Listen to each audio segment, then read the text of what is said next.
น้องผู้ย่างก่อนนี่แมนเจ้าสาวเลยน้องผู้นี้แหละที่เป็นเจ้าสาวนั้นคือไอ้เจ้าภาพอันนี้คือฟืนไม้ไผ่อยู่ในนี้แมนใกล้นะมาตักใส่ถ้วยใส่ยั่งนี่แหละหรือว่าเครื่องเสียงที่เจ้าอยากเปิดภายในมืออื่นนั่นแหละควายที่ไทยเคยถือมาคนที่แต่งอยู่กลัวกินนะสมองนี้เขาเจ้ากะหิ้วข้าวคือกันขยะไม่เทอะเตี้ยเลยอันนี้คือวีนกะถือว่ายังเป็นการสามัคคีดังเดิมอยู่ได้ใกล้สิสุกเลยได้ตามเบิ่งนะโอ้สบายดี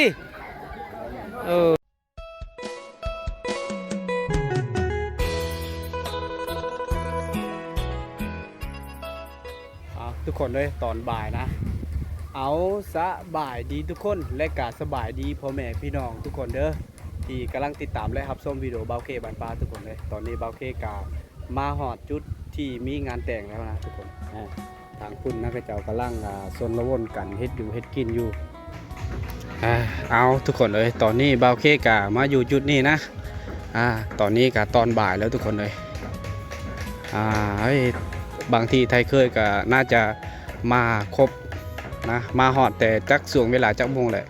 ยังบ่ทันได้ฮู้กันเอานี่บ่อนนี้แม่นบ่อนเขาเจ้าเฮ็ดอยู่ครัวกินได้บอกว่าสิเป็นอาหารอีหยังต่างๆนั่นแหละตอนรับไทยเคยนั่นแหละทุกคนทุกคนเลยมันจะเงียบๆนะแต่ว่ายังบ่ทันได้เห็นอันตู้เพลงอีหยังต่างๆเฮายังบ่ทันได้เห็นเลย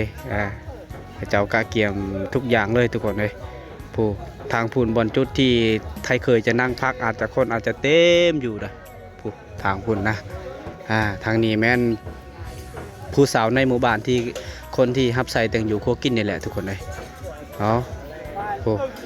นำก็เจ้าเปิดเลยได้มาหอดโมงนี้นะนี่อาจจะเป็นอาหารที่เขาเจ้าเฮ็ดนั่นแหละแต่ว่ายังบ่ทันได้ฮู้ว่าอาหารอีหยังเขาเจ้าได้เฮ็ดนี่แหละคนที่เฮ็ดอยู่โคกินทางนี้คือผู้ชายเลยฮับใส่เฮ็ดลาบเฮ็ดย่างแล้วทุกคนเลยตามเบิ่งนะ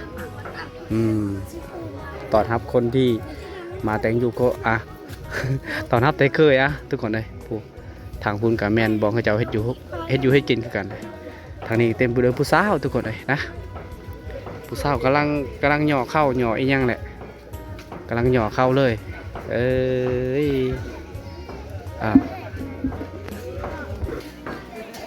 อันนี้คือเหือที่ไก่เขาจะมานั่งเบิ่งแขกแล้วทุกคนนั่งเบิ่งแขกนั่งเบิ่งผู้สาวแหละแต่ว่าผู้สาวเขาไม่ค่อยจะเห็นนะเขาเจ้ากะเกียมโตเต้นอีกอย่างแล้วทุกคนนะโตเต้นเป็นคู่หนึ่งเต้นนะเขาเจ้าได้กลางอีกอย่างเป็นคู่หนึ่งแล้ว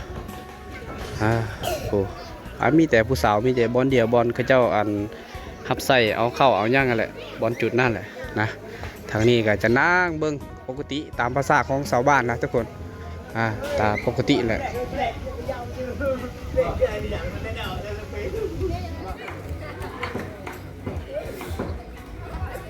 หลังจากที่เขาเจ้าเฮ็ดอยู่ก็กินแล้วนะจะซุปลาบซุปย่างลาบป้าทุกคนเลยตามเบิ่งแต่ตอนนี้เขาเจ้าจะเอาผู้สาวนี่แหละมาตักนะมาแบ่งมาเสิร์ฟคนที่มานั่งอยู่จุดนั้นมาเสิร์ฟมาย่างนี่แล้วทุกคนเลย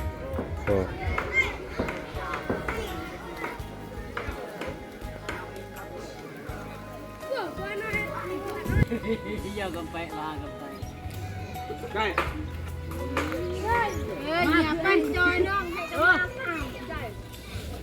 ก็แลตัวโตปุ๊บน้องมานำภาษาเนี่ยเรียกกันจากบุญไปดูความเยี่ยมที่สุดอย่างคือไอ้ยุ้ยจากโบหลังจากที่กระเจ้าซุปเรียบร้อยนะปกติแซ่บทุกคนเลยโคตรแซ่บแล้วก็เจ้านั้นคือไอ้เจ้าภาพเอา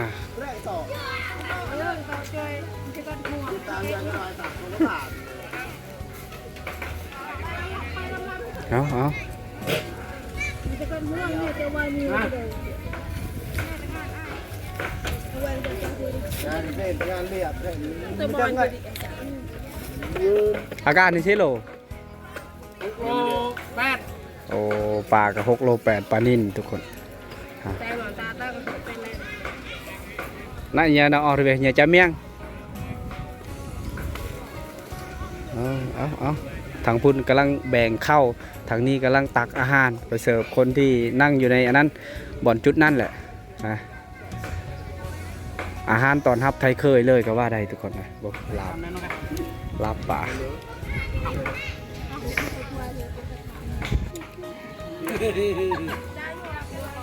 bớt giờ một cái chỗ à nhà bạn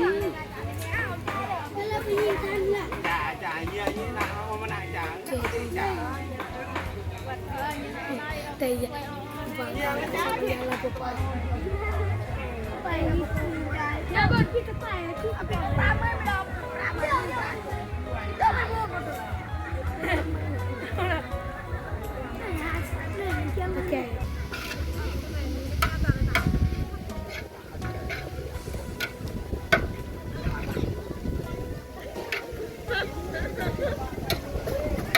ครัวเอ็ดกี่จีนเลยนะทำไปอบตะเลียบน้องกรออันนี้จีนเลย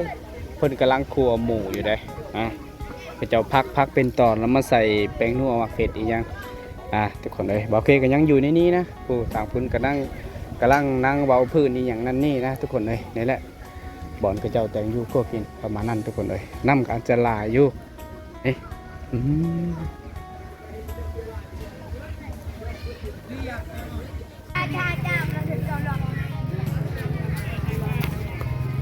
ก็เจ้าตักให้เด็กน้อยกินก่อน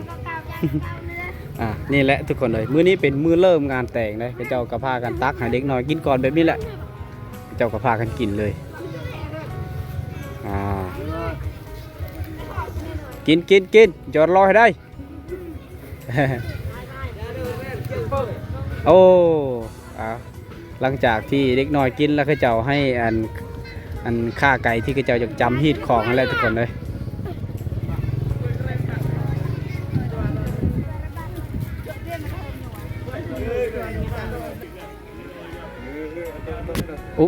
อันนี้ทางนี้มันฟืนอันนี้คือฟืนไม้ไผ่นะที่ก็เจ้าหาอยากอันเผาขวายทุกคนเลยนี่ก็เจ้าตัดเป็นเครือเป็นอย่างนะอาจจะเหม็นควายได้ฮีดก็เจ้าคือขาดบ่ได้ก็ต้องมีควายเลยทุกคนนี่คือฟืนเลยมันเหมาะกับควายแล้วเดี๋ยวเบาเคกสีไปถ่ายควายให้ทุกคนได้เบิ่งนะกะควายกะที่คลองที่ขาดบ่ได้คือกันทุกสำหรับควายเลยทางนี้เด็กหน่อยกำลังกินแอมบ่โอ้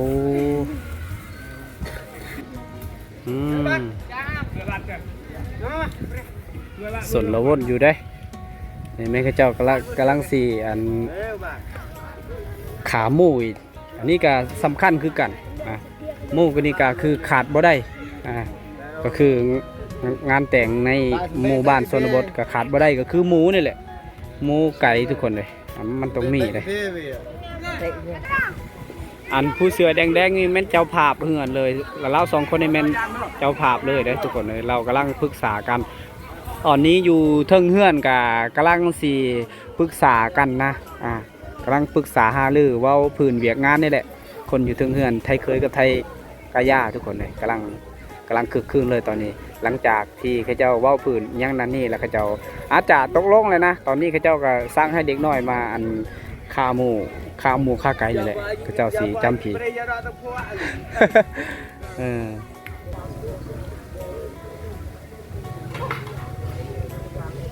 เขาเจ้าก็พากันตักอาหารเลยตักอาหารแล้วไปเสิร์ฟคนที่มานั่งอยู่จุดนั่นแหละนะ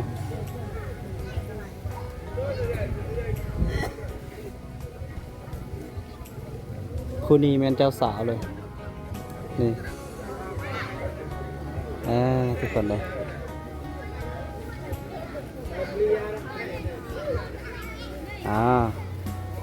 สองคนต้องได้ถือกระโตกอาหารและกาต้องได้กะเกี่ยมเข้าพอบเข้าที่กระเจ้าใส่ในธงยางเรียบร้อยเลยไปทุกคนเลยไป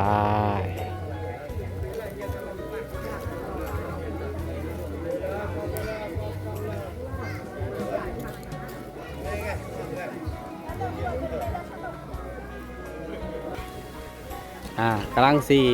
ขาหมูแหละอันนี้ก็คือขาดบ่ได้คือกันได้ฮีทของเขาเจ้าต้องได้มีหมู2ตัวอย่างน้อยก็ต้องมีตัวหนึ่งเขาเจ้ากำลังขาเลยตอนนี้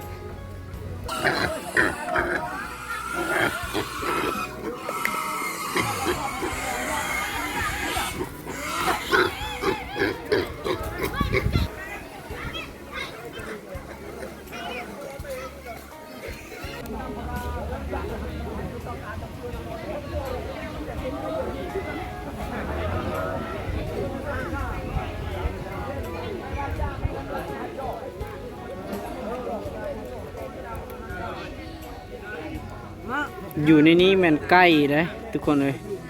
ไก่น่าจะประมาณ5-6ตัวนี่แหละนะอันนี้ก็ขาดบ่ได้คือกันหมูไก่อันนี้แม่นเขาเจ้าจะจำพี่จำยั่งนี่แหละตามที่ของประเพณีเลยเขาเจ้าใส่ไว้อยู่ในขอกในลกแบบนี้แหละแต่ว่าเขาเจ้าเฮ็ดงามเลยขอก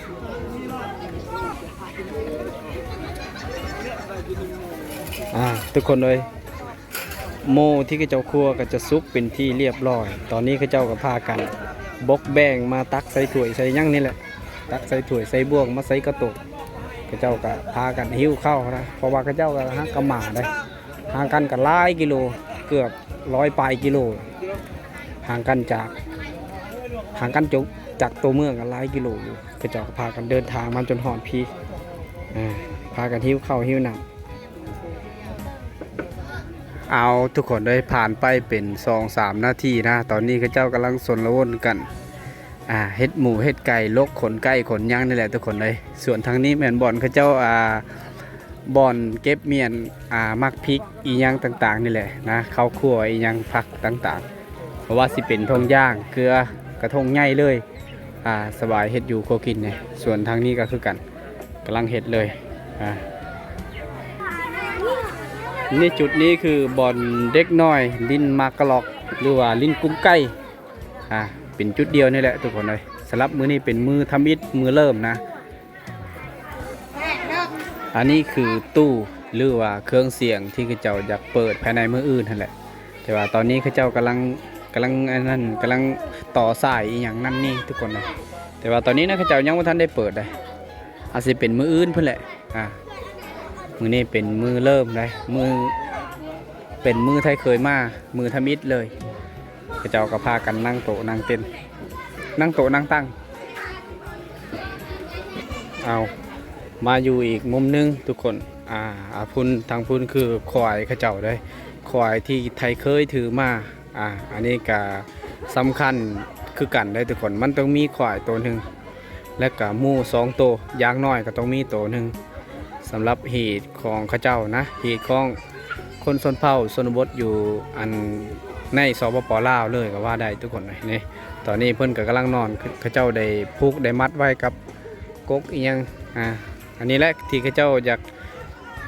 จำผีจำยังภายในมืออื่นแต่ว่าสุกๆนี้เขาเจ้ากำลังลามผูกไว้อยู่จุดนั้น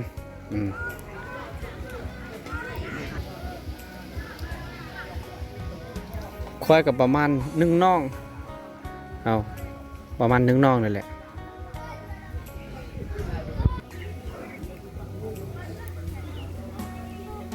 คนที่แต่งอยู่กลัวกินนะสมองนี้เขาเจ้าก็หิ้วข้าวคือกัน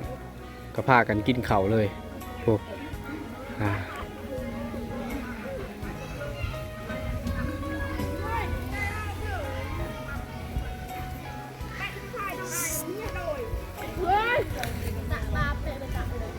ขยะไม่เทอะเตะเลยบ้า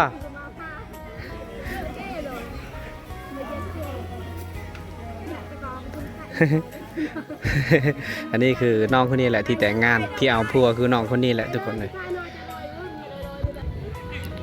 อันนี้คือวีนกาถือว่ายังเป็นการสามัคคีดังเดิมอยู่ได้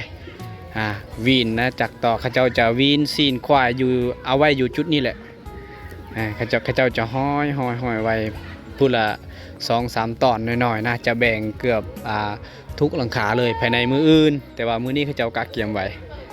อันนี้คือสามัคคียังดังเดิมอยู่ได้หมู่บ้านเขาเจ้าทุกคนเลยนี่แหละ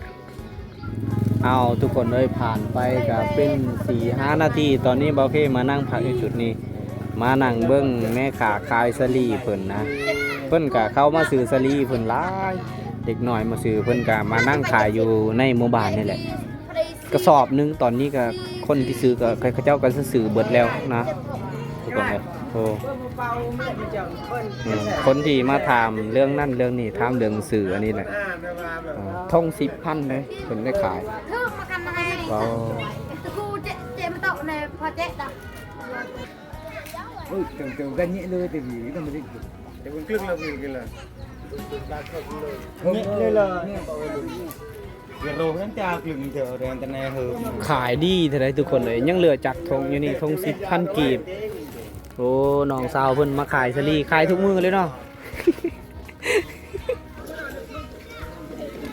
ผ่านไปเป็น1 นาทีทุกคนนะนี่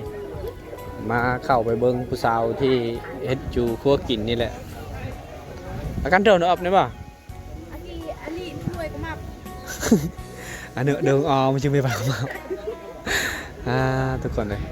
ข้าเจ้าต้มหมูต้มไก่อะไรไก่สิสุกเลยเด้ตามเบิ่งนะ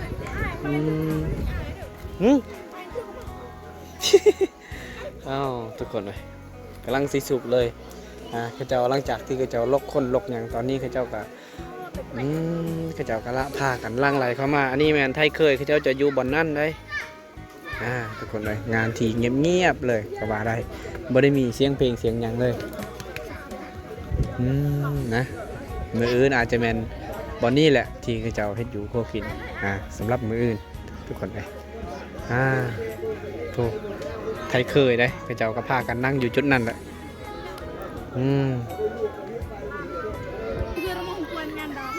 ข้าเจ้าก็พากันนั่งอยู่จุดนี้แหละเอาทุกคนเลยนะ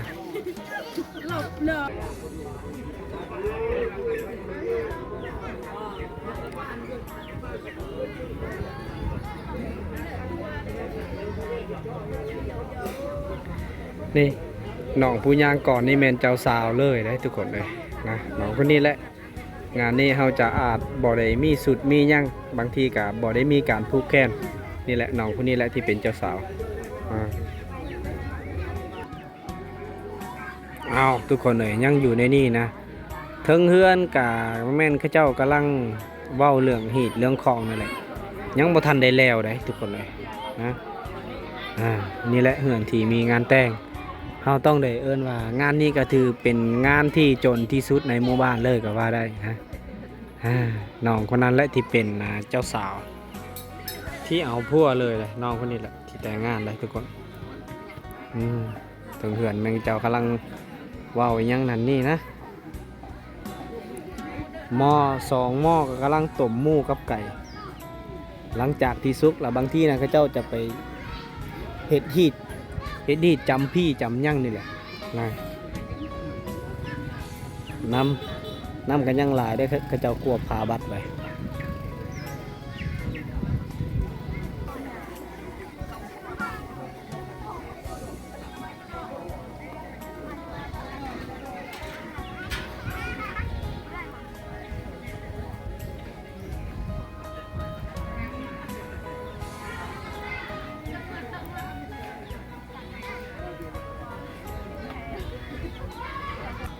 เอาทุกคนเลยตอนนี้ข้าเจ้าก็ถ่าให้โมซุกนี่แหละหลังจากที่โมสุกแล้วข้าเจ้าก็สีพากันกินข้าวได้นะหลังจากจำพอกจำทีสำหรับโมที่2 โตแล้วก็ไก่10 ปลายโตแล้วก็จะแบ่งกันทางไทยเคยครึ่งนึงและทางไทยกระยาครึ่งนึงนะข้าเจ้าจะแบ่งกันกินเลยตอนนี้ข้าเจ้ากำลังถ่านะ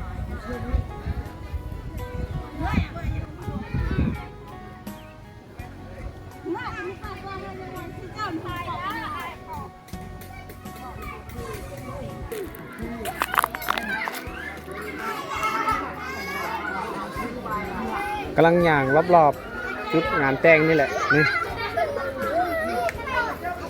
เดี๋ยวตั้งเดี๋ยว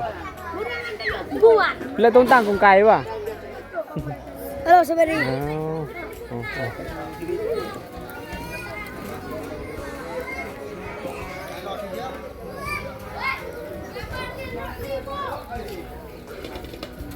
อ กลับวนไปจุดนี้แหละบ่ได้ไปใส่โอ้สบายดีเออ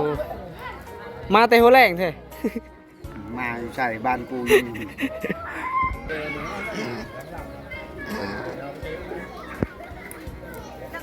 ผ่านไปเป็น1 ชั่วโมงได้ทุกคนเลยโอ้ตอนนี้แล้วข้าเจ้ากำลังพังลักบอนที่จะข้าเจ้าอยากอันพุก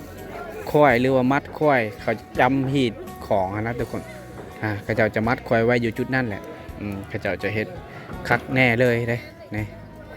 ข้าเจ้าพุดข้าเจ้าพังลักก็นี่ไว้แล้วก็มันต้องมีอันนี้น้ำอันนี้บ่าวเคก็อธิบายบ่ได้นะแต่ว่าอันนี้ก็คือขาดบ่ได้นะประมาณมืดๆอัน6 โมง 7 โมงแล้วเขาเจ้าจะอันจำบอกพี่อีกอย่างนะพี่อยู่ในเฮือนนั่นแหละแล้วเขาเจ้ามาจำบอกอยู่จุดนั้นขอให้แล้วเขาเจ้าจะพูกไว้อยู่จุดนั้นเลยเอาตอนนี้ก็16 17 โมงเลยนะ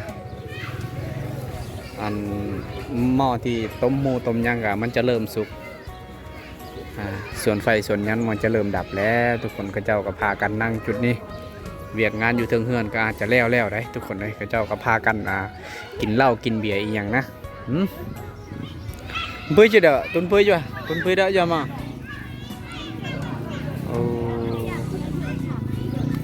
Cái thòn chỗ đồi bên đó.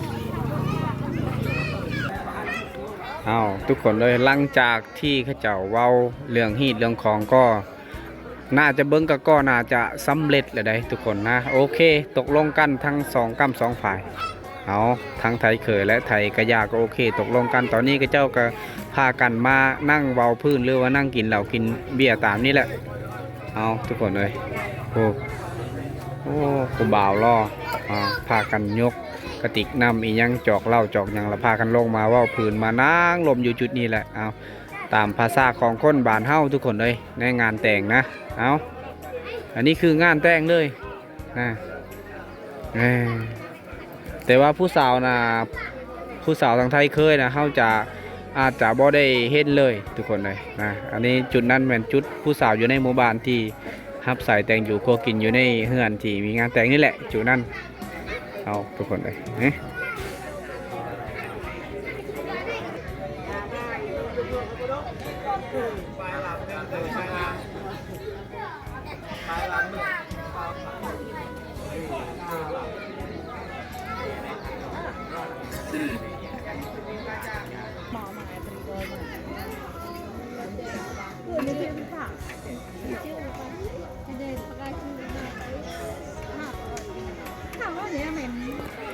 หลังจากที่หมูสุกหรือว่าไก่สุกกระเจ้าก็พากันป้งใส่กระยังแบบนี้แหละทุกคนเลยแล้วกระเจ้าจะเอาขึ้นถึงเฮือนเลยได้กระเจ้าจึงจำพีก่อนอาจจะแม่นกลางคืนกับกระเจ้าสามารถจำพีได้นะบ่งบอกพีกะที่ว่าลูกอันมีครอบครัวไหมกระเจ้าต้องได้อันนี้แหละบ่งบอกพีได้พีเฮือนพีสารทุกคนเลยหมู2 ตัวใกล้ประมาณ10 ปลายตัวนั่นแหละ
อ้าวทุกคนเลยหลังจากที่เขาเจ้าเว้าเรื่องเหตุเรื่องของ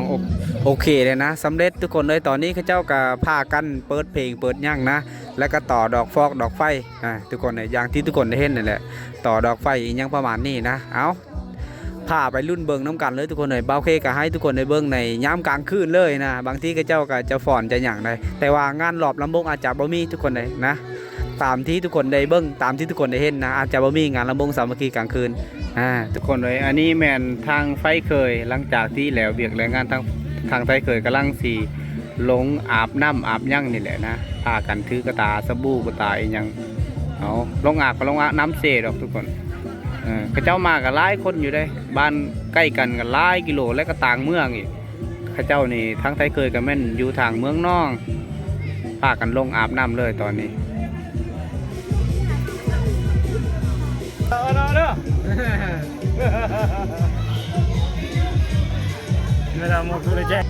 เอาทุกคนเลยผ่านไปเป็น 4-5 นาทีตอนนี้เขาเจ้าก็จะเอาควายจากจุดนั้นนะจากจุดนั้นบอลที่เขาเจ้าผูกมัดไว้บอลที่เขาเจ้าผูกมัดไว้เมื่อกี้ทุกคนเลยตอนนี้เขาเจ้าก็พากันจูงมาหอดจุดที่เขาเจ้าจะจำพี่ยังอีกประมาณ30 นาทีเขาเจ้าจีมาจำพี่อยู่จุดนี้นะแต่วิดีโอบาวเคอาจจะบอสัดบอแจงปันได้ก็ต้องขอโทษขออภัยนะทุกคนเลยเพราะว่าตอนนี้ก็ย้ำอาศิหอดกลางคืนนะ18 โมงนะก็คือ6 โมงเกือบครึ่ง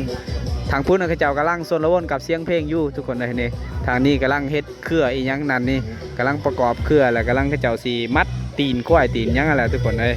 ควายก็คือสำคัญที่สุดเลยบาวเคขอย้ำนะสำคัญที่สุดเลยสำหรับงานแต่งงานหรือว่างานเอาลูกเอาผัวเอาลูกเอาเมียอยู่ในเขตชนบทมันต้องมีควายทุกคนเลยถ้าว่าบ่มีควายอาจจะหีดของบ่ผ่านเลยเขาเจ้าฟ้ากันเปิดดอกไฟใต้ดอกไฟดอกยังแล้วตอนนี้ทุกคนในกระตั้งกาเกียมนะแต่ว่างานลำบงสามัคคีอาจจะบ่ค่อยมีบาวเคขอย้ำทุกคนเลยแต่ว่างานเขาเจ้ากินเหล้ากินเบียร์มานั่งโตนั่งตั้งอยู่จุดนั้นกันนี่แหละอย่างที่ทุกคนได้เห็นนะแต่ว่าปกติเขาเจ้าต้องได้เปิดดอกไฟได้เอาตอนนี้เวลาก็18 โมงใกล้ที่19 โมงเลยทุกคนเลยพากันกะเกียมเปิดดอกไฟอีกอย่างนะต่อดอกไฟประมาณ2 ดอกนั่นแหละเขาเจ้าจะเปิดให้เห็นหุ้งเห็นอย่างนั่งซิวๆกินเหล้าเปิดฟังเพลงไปน้ำทุกคนเลยเขาเจ้าก็เริ่มผูกคอมัดคอนะอีก1 นาที 2 นาทีเขาเจ้าจะลงได้จำพี่จำยังทุกคนเลย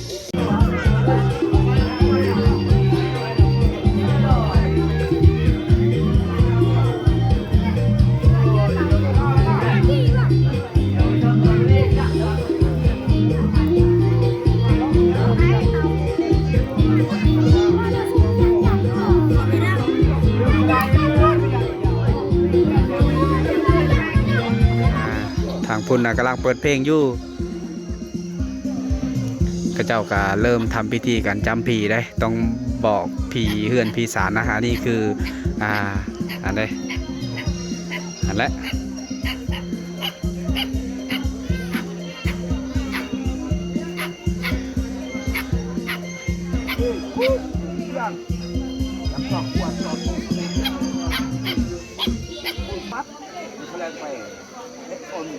นักฟังนะครับยันทัวดอกบัวจุ่มช่วงไหนกล่องละอีกข้างเสียงความละอีกรอบงานกระแต่งพวกเมียเรียห่อมากกาอย่างจอกกวนตัวตุ้งจะลงลานบ้านเข้าคุณหมดประจาเนี่ยให้จับโวยตรงองค์กรก่อนมัวคนจริงครับเนี่ยความจริงกบต่อยกบลอยเนาะอันนี้มีโกรธระยะนิ่งที่ลึกโดยตันดูดถูกใกล้น้องมันcho được không bỏ chọn đấy là một tục cha của nương ấy này coi chọn còn kiểu giá ở tiền tiền tiền khác ở chuộng này thôi như vậy ní là cũng làm kiểu thế là vấn đề cho đó mà thằng đủ hết chuộng họ chuộng nào chuộng đây là trong đó to nhất trong lòng chuộng nói ôn này ăn thịt ăn chết ăn cả thịt cả mà nào mà thì đang trong thôi